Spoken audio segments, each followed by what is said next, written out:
Welcome back, gang. It's Delta here from Delta's Gaming, and I'm bringing you the top 5 tips to starting a new character. Why? Well, the Brutal Butcher won. Yes, the Brutal Butcher. I still will do the Burning Butcher build later on, but you also wanted a lot of information on low-level content and starting at level 1. So I'm going to delete Tom Shanks since I already have a Khajiit Nightblade. I'm going to start over, and I wanted to give you the top 5 tips to starting a new character to get you on the right step. Here we go.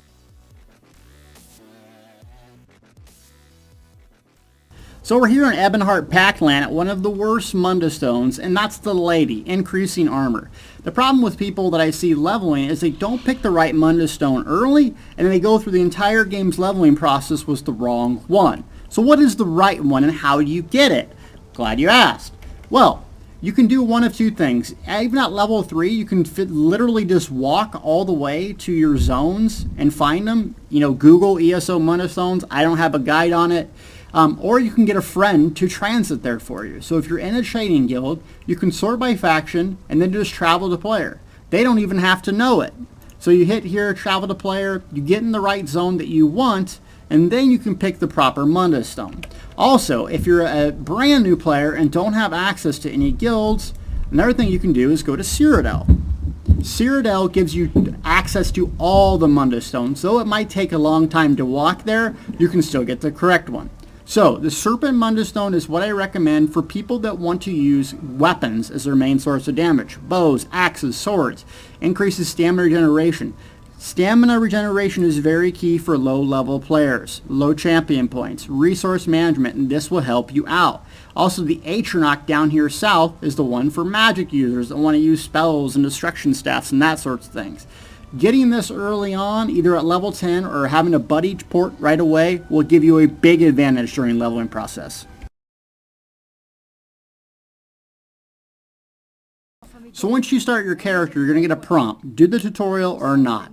Either way, you're going to be placed into a starter area depending on the faction that you chose. Now, what I like to do is go gather up all the quests and identify what we like to call the starter islands. These are quests that take you to a very, very low level, easy place to kill a bunch of mobs and get started, get more familiar with the game. I highly recommend doing it. Why? The mobs are level 3, and so they're at your level, very easy to kill, and the quests there are very easy to complete. This will give you a much better start before you go venture on. Usually you can be level 6 or 7 if you complete the majority of the quests and get about 4 to 5 skill points early on. It's definitely going to help out your character. So what you're going to do here is come to the area where the quest is for these islands. So if you don't know the islands, EP has Bleak Rock, Balfoyan. AD has Canarthy's Roost, and then Daggerfall has Betnik and Stros Mackay. Those are the islands that you're going to want to complete. Grab the Sky Shards, do the quest, and be at level about 6 or 7 before you come out. It's going to give you a big advantage if you're a new player. Now, if you heard what I said earlier, I like to pick up all the quests in the area. Now, you're not going to do this blindly. There's some specific quest lines that you need to get unlocked right away. It will help your progress. One is the Undaunted. Wherever you start, there's going to be a tavern with a little carrot over the guy's head. Pick this quest up. It will unlock the skill line once you complete it and do the first dungeon. You're also going to have the Mages Guild and the Fighters Guild, both of which you're going to need to pick up. And the reason why is you can start earning experience for the Fighters Guild right away, even on the starter islands. Also, something of note is that each faction has their own faction story, and you have a main story. Yes, a faction story and a main story. So basically, you have 5 things you need to pick up. As this guy bows, hey, what's up? Thank you.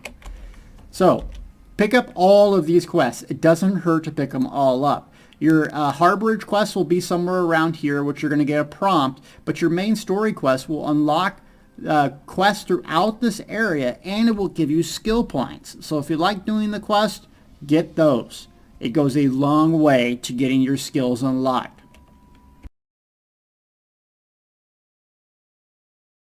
The second most important thing when starting a new character is unlocking the appropriate skills from each skill line. One of each of your class skills. Art and Flame, Draconic Power, Earth and Heart. Remember that skill lines specifically level, not how many times you use it. This is not Skyrim. It's just about the amount of experience you get when on that skill bar. So you can never use the spiked armor and just have on your skill bar. Not only will the skill level, but the skill line will level. That's what you want. The more abilities you put on the bar from that same skill line, the more it levels. Why is that important? Well, you want to level these all pretty much equally because it's going to unlock very important passives and an ultimate right away. And that's at level 12 you get the ultimate. Now, most players know that you start out with one weapon, right? You don't get to unlock your second weapon until you're level 15. But you can do something to prepare for it early on. So what I like to do is I unlock my very first ability, Poison Arrow here with the bow. And I plan on using two-hander as well. So the next skill point I get, even though I'm using a bow, I'm going to put a two-hander ability on my bar. Why? Well, this will not only level all my class skill lines the same, but it's also going to level my abilities, my weapon abilities. So even though I'm not using a two-hander, you still get experience for the two-hander just merely by putting the skill on your bar. Why is this beneficial? Well, when you turn level 15, you're not going to have a back bar with no skills available to you. You're going to have a lot of skills available to you, and your character is going to be much more powerful at 15.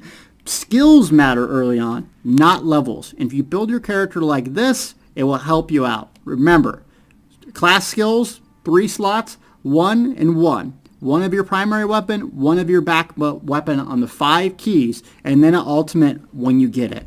That's the key to leveling up your skills fast.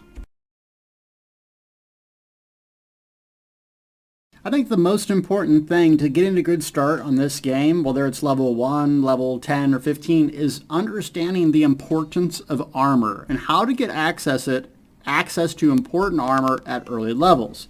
A lot of people don't know this, but the training trait is going to increase how fast you level your armor and or weapon and skill lines. Not your class, but your weapon and armor skill lines. So why not get the training trait early on?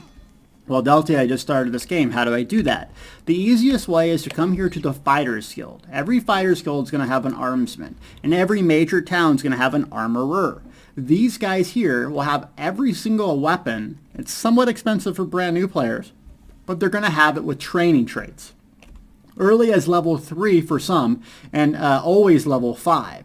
So if you want to pick up these weapons and get a really good head start, as soon as you're done with the tutorial, you can. Now, where do you get 600 gold from? Well, you could do the starter island quest, you could sell all your junk, do a bunch of quests, and you'll have enough money to get at least one of these weapons. I'm telling you right now, it is much more beneficial to have these weapons with a training trait. You're going to unlock skills much faster rate. Plus, the nice thing is they level up with you. So every 2 to 3 levels, you can come back, use your gold from experience that you've got or the quest that you've turned in, and get a new weapon. This will unlock your skills fast. Trust me, skills are the key to having this easy leveling experience rather than levels.